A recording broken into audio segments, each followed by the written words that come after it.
para você que ama ler, que tal inscrever-se no canal do Clube do Livro da Associação Tocando em Frente? Aqui você terá acesso gratuito a vários títulos. Inscreva-se, curta e compartilhe. Seja muito bem-vindo!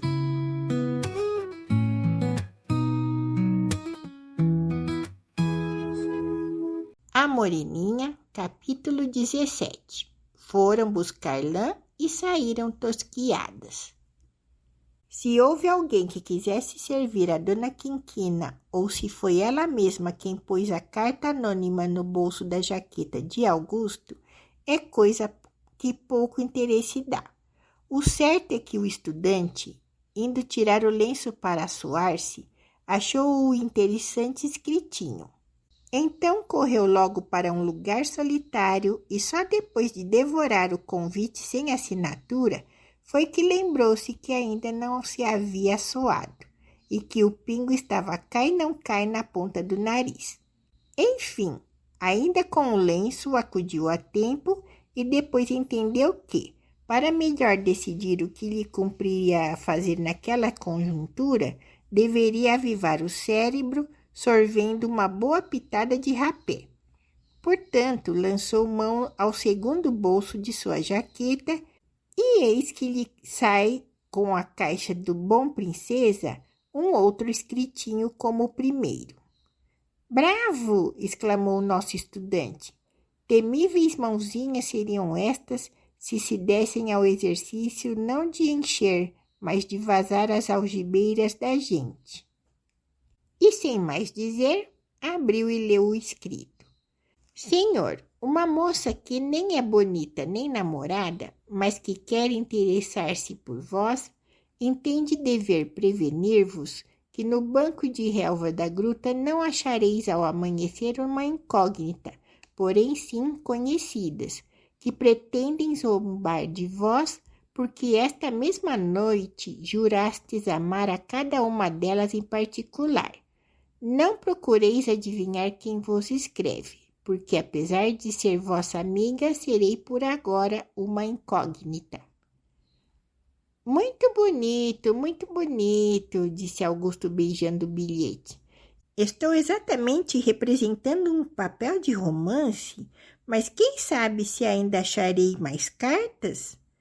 E nisto pensando, correu um por um todos os bolsos dos seus vestidos, sem esquecer o do relógio, e até passou os dedos por sua vasta cabeleira, presumindo que talvez introduzissem algum no enorme canudo de cabelo que lhe escondia as orelhas. Porém, nada mais havia. Também 2 cartas tão curiosas já eram de sobra em uma só noite. O estudante pensou no conteúdo de ambas e ainda reflexionava se lhe cumpria fugir ou aceitar um certame com 4 moças que ele adivinhava quais eram, quando a primeira rosa da aurora se descobriu no horizonte. Augusto correu para a gruta encantada. Chegando ao pé, foi de mansinho se aproximando, sentiu o rumor e ouviu que alguém dizia em tom baixo: "Oh, se ele vier..." "Ei-lo aqui, minhas belas senhoras!" exclamou o estudante, que entendeu não lhes dever nunca dar tempo a tomar a ofensiva. "Eis-me aqui!" As moças, que estavam todas sentadinhas no banco de relva, como 4 pombas rolas enfiladas no mesmo galho, ergueram-se sobressaltadas ao ver entrar inopinadamente o estudante.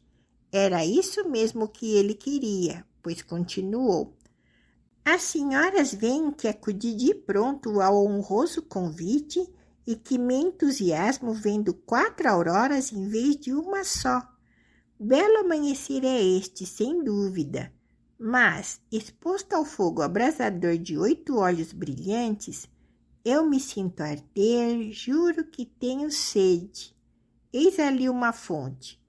Mas, meu Deus, é a fonte encantada que descobre os segredos de quem está conosco. Bem, melhor uma gruta desta linfa de fadas." "O que é que ele está dizendo, mana?" exclamou Dona Quinquina, apontando para Augusto, que tinha entre os lábios o copo de prata. É preciso decidir-nos a começar, disse Dona Gabriela. Principie você, Dona Joaninha. Eu não, comece você. Eu não, que sou a mais moça. Então o estudante, que tinha acabado de esgotar o seu copo d'água, voltou-se para elas e, dando a seu rosto uma expressão animada e às suas palavras estudado acento, começo eu, minhas senhoras, disse, e começo por dizer-vos que aquela fonte é realmente encantada. Sim, eu tenho, à mercê de sua água, adivinhado belos segredos. Escutai vós. Perdoai e consente que vos trate assim, enquanto vos falar inspirado por uns poder sobrenatural. Vós viestes aqui para maltratar-me e zombar de mim, por haver amado a todas vós numa só noite. Que ingratidão! Eu vos poderia perguntar como poeta, assim se paga um coração amante? Mas, desgraçadamente, a fada que preside aquela fonte quer mais alguma coisa ainda e me dá uma cruel missão.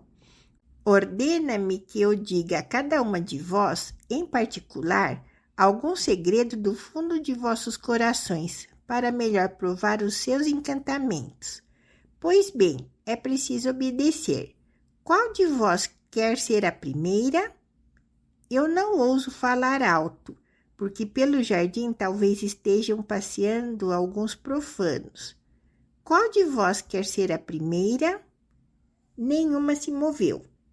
Será preciso que eu escolha? Continuou o tagarela. Escolherei. Iluminai-me, boa fada. Quem será? Será a senhora Dona Gabriela. Eu? Respondeu a menina recuando. A senhora mesma, disse Augusto, trazendo-a pela mão para junto da fonte. Vinde, senhora, para bem perto do lugar encantado. Agora, silêncio. Ouvi. Ele está mangando conosco, murmurou Dona Clementina. Augusto já estava falando em voz baixa a Dona Gabriela. Vós, senhora, ainda não amastes a pessoa alguma. Para vós, amor não existe. É um sonho apenas. Só olhais como real a galanteria. Vós quereis zombar de mim porque vos protestei os mesmos sentimentos que havia protestado a mais 3 companheiras vossas, e todavia estáis incursa em igual delito, pois só por carta vos correspondeis com 5 mancebos. Senhor! Não vos impacienteis, quereis provas? Há 4 dias, uma vendedeira de empadas que se encarrega de vossas cartas enganou-se na entrega de 2, trocou-as e deu, se bem me lembra a fada, a de lacre azul ao senhor Juca e a de lacre verde ao senhor Joãozinho. Ora, senhor, quem lhe contou essas invenções? A fada, e fez mais ainda. Vós não achareis em vosso álbum o escrito desesperado do senhor Joãozinho, que vos foi entregue no momento de vossa partida para esta ilha. Sou eu que o tenho. A fada mordeu há pouco com sua mão invisível. Impossível, balbuciou Dona Gabriela, recorrendo ao seu álbum. Ela não podia encontrar o escrito. Senhor Augusto, disse então, toda vergonha e acanhamento, eu lhe rogo que me dê esse papel, pois não quereis ouvir mais nada? Basta o que tenho ouvido e que não posso bem compreender, mas dê-me o que lhe pedi. Daqui a pouco, senhora, na hora de minha partida para a corte, porém com uma condição. Pode dizê-la. Sois sobremaneira delicada, senhora. Este excesso vos deve ser nocivo. Quereis fazer-me o obséquio de ir descansar e dar-me a honra de aceitar a minha mão até à porta da gruta? Então os dois se dirigiram para fora. Passando junto das 3 companheiras, Dona Gabriela pôde apenas dizer-lhes: até logo. Chegando à porta, Augusto falou já em outro tom: minha senhora, espero que me faça a justiça de crer que fico extremamente penalizado por não poder dilatar por mais tempo a glória de acompanhá-la, mas sabe o que ainda tenho de fazer. Obrigada, respondeu Dona Gabriela. Não é possível bem descrever a admiração das 3. Augusto chegou-se a Dona Quinquina e, tomando-lhe a mão, disse: minha senhora, é chegada a vossa vez. Dona Quinquina deixou-se levar para junto da fonte. As moças tinham perdido toda a força. O que diante delas se passava pedia uma explicação que não estava ao seu alcance dar. Augusto começou: senhora, eu poderia dizer-vos, pelo que me conta a boa fada, que vós sois como as outras de vossa idade, tão volúveis como eu.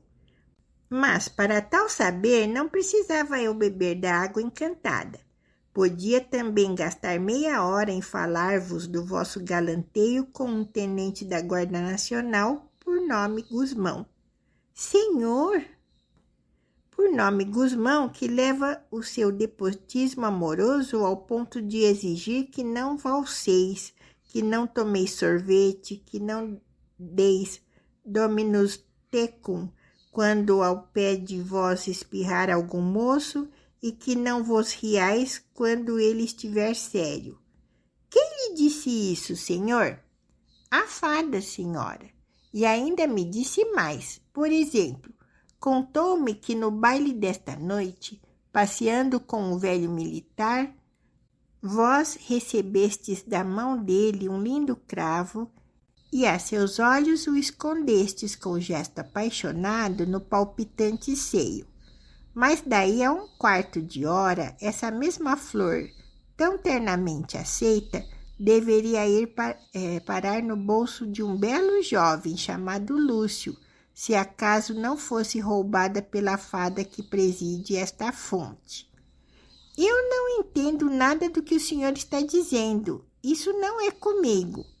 Eu me explico. O senhor Lúcio viu ser dado e recebido o presente, e fingindo-se zeloso, vos pediu esse cravo muito notável, porque além da flor aberta, havia 7 flores em botão. Ora, dizei, não é verdade? Pois o senhor Lúcio queria esse cravo, mas vós lhe não podíeis dar, porque o velho militar não tirava os olhos de vós. Ora, conversando com o senhor Lúcio, acordastes ambos que ele iria esperar um instante no jardim e que um pequeno escravo, por nome Tobias, lhe levaria a flor. E como o tal Tobias ainda não conhecia o senhor Lúcio, este lhe daria por senha as seguintes palavras: 7 botões. Não foi assim? Dona Quinquina guardou silêncio. Tudo era verdade. Ela estava cor de nácar. Augusto prosseguiu: isto se passou estando vós na grande varanda, sentados em um banco e com as costas voltadas para uma janela da sala do jogo. Ora, a fada esteve recostada a esta janela, ouviu quanto dissestes e, como lhe é dado tomar todas as figuras, tomou-a de moço, foi ao jardim e, quando viu o Tobias, disse 7 botões. E o cravo foi logo da fada e agora é meu, ei-lo aqui. Isto é uma invenção, eu não conheço essa flor. Bem, então consentireis que eu a traga esta manhã no meu peito? Se não confessais, eu a mostrarei. O senhor coronel ainda se não retirou e... Perdoe-me, balbuciou enfim Dona Quinquina, deixando cair uma lágrima na mão de Augusto. Dê-me esse maldito cravo.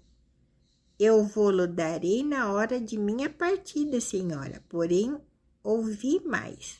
Basta, pois bem, basta, mas eu vejo que vossa face está umedecida.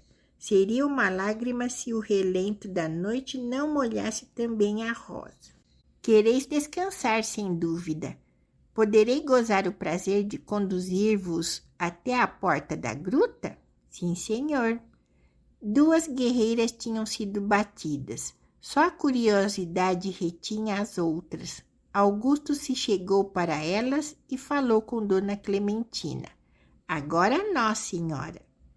Ela deixou-se levar pela mão até junto da fonte e o estudante começou. Quereis fatos de anteontem ou da noite passada, senhora? Eu não entendo o que o senhor quer dizer. Pergunto, senhora, se vos dá gosto que eu vos repita o que convosco se passou, quando tomáveis um sorvete ao lado de um jovem de cabelos negros. O que convosco conversou o meu colega Felipe quando tomáveis chá? Eu não preciso saber nada disso.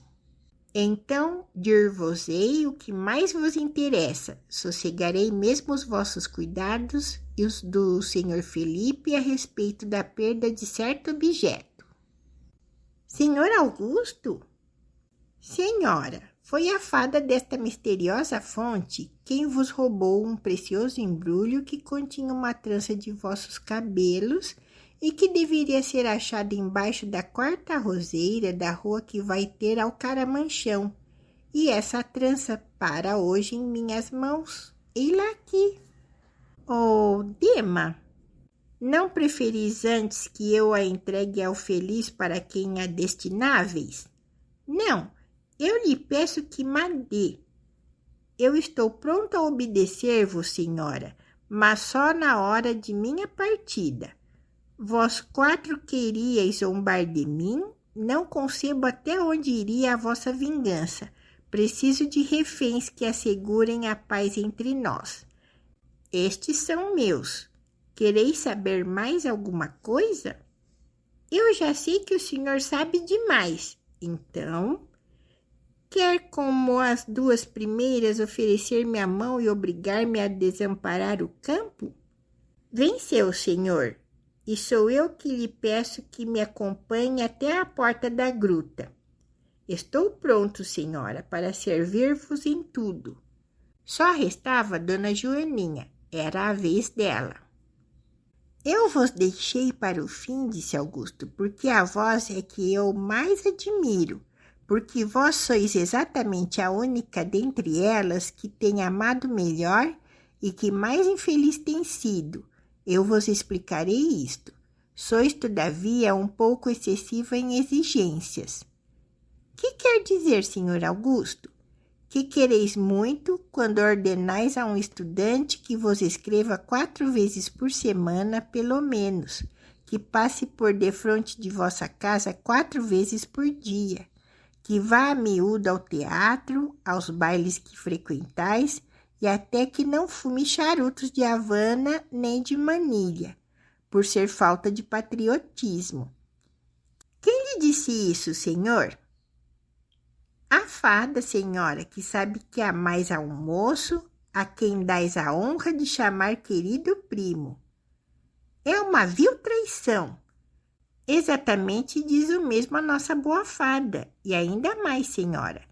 Quer que eu vos aconselhe a que desprezeis esse jovem infiel que não sabe pagar o vosso amor. Eu poderia dar-vos provas.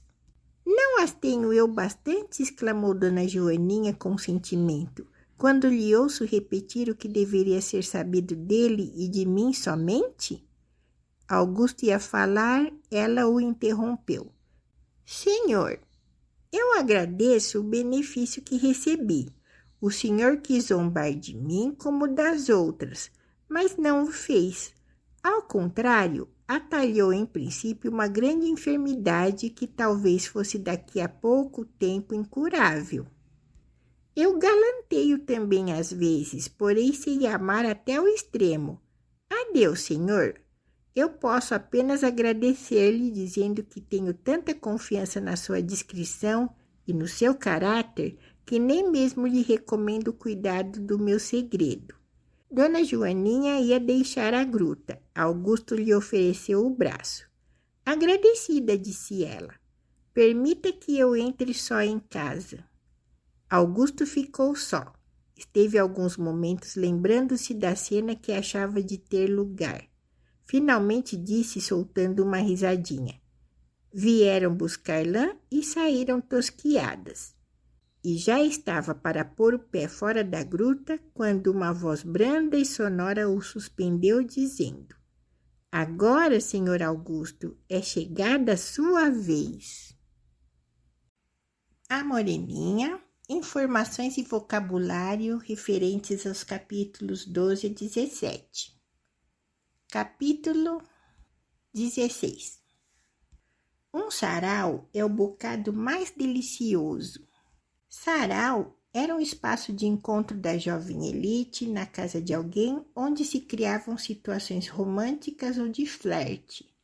Tocavam-se piano ou outros instrumentos, cantava-se, recitavam-se poemas, liam-se textos literários ou praticavam-se jogos livres. Detalhados abaixo. Refere-se à realização dos saraus dentro da casa dos anfitriões. Lembra-se dos minuetes. Minuete, atualmente se encontra como minueto, era uma antiga dança aristocrática francesa em compasso ternário, 3x4, que era muito popular na corte do rei Luís XIV nos séculos 17 e 18. O termo também se refere à composição musical que acompanha essa dança, muitas vezes integrada em suítes e sinfonias clássicas. O estilo da dança era elegante, delicado e alegre. O compasso musical era ternário com uma marcação rítmica típica de 3 tempos.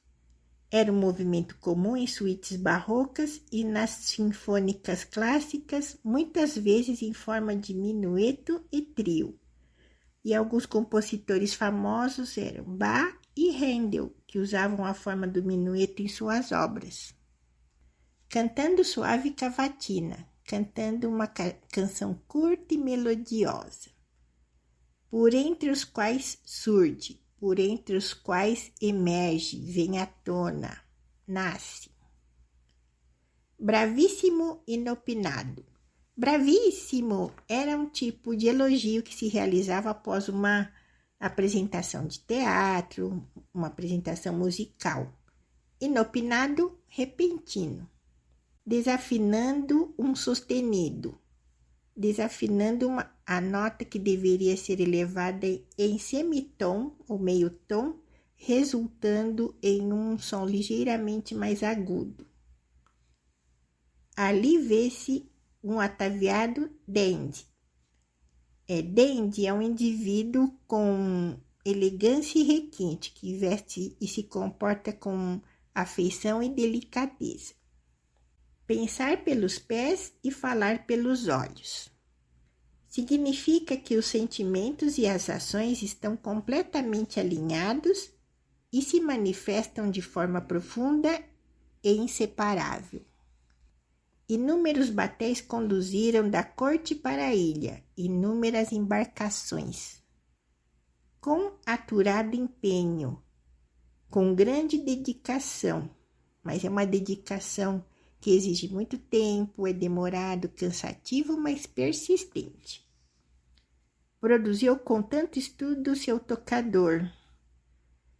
Produziu com tanto estudo a sua penteadeira e também organizou os objetos de higiene pessoal. Modistas da Rua do Ouvidor. A Rua do Ouvidor refere-se a uma via histórica do Rio de Janeiro, que se tornou famosa por vários motivos. No Rio de Janeiro foi um centro de modernidade europeia no século XIX, com lojas de moda, livrarias e cafés. Tornou-se a principal via cultural e comercial da cidade após a chegada da família real em 1808, com a abertura dos portos. Era o lugar de encontro da elite carioca e do efervescente mundo intelectual. Foi a primeira rua a receber calçamento, iluminação a gás e elétrica, além de abrigar os primeiros estabelecimentos comerciais e de tecnologia da cidade, como a primeira vitrine, o primeiro cinema e o primeiro telefone. Isso em tempos mais atuais. Simples vestido de garça. Vestido de garça era um vestido feito com um tecido bem delicado, elegante, leve e esvoaçante. Que ela adrede se mostrava, que ela de propósito se mostrava. Colo de alabastro que tanto a formoseia, que era aquela metáfora romântica para mencionar que ela tinha uma beleza muito escultural. Né? Colo de alabastro ou seio de alabastro, não aquele colo perfeito, estilo greco-romano. Já engajava para 12 quadrilhas. No século XIX, a quadrilha no Brasil era uma dança de salão europeia derivada da quadrilha francesa, que se popularizou entre a elite e chegou ao país por volta de 1830. Inicialmente com passos e ritmos franceses e dançada por 4 casais, ao longo do século ela foi se adaptando, se espalhando entre o povo e incorporando elementos culturais brasileiros. Chegou ao Brasil através da corte portuguesa. Quando se menciona que já estava engajada para 12 quadrilhas, quer dizer que ela já se havia comprometido a dançar em 12 grupos de dança, mostrando seu envolvimento nas festas. Leva de tábua, vai ser rejeitada.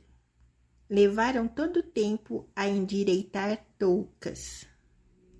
Essa expressão, levaram todo o tempo para endireitar as toucas, tem um sentido bem irônico. Ela significa que as avós dos personagens, por não terem nada de mais importante ou interessante para fazer, como dançar ou flertar, ou atividades típicas das gerações mais jovens, ocuparam seu tempo com trivialidades, como arrumar repentinamente suas toucas e comer doces. Em outras palavras, essa expressão endireitar toucas destaca o tédio ou a falta de propósito das senhoras mais velhas na dinâmica social da festa. Que maldito brasileiro com alma de mouro! No contexto da frase, é uma referência jocosa à inconstância e à atitude de desprezo ou indiferença de Augusto em relação aos sentimentos das moças que o cortejavam lá na ilha.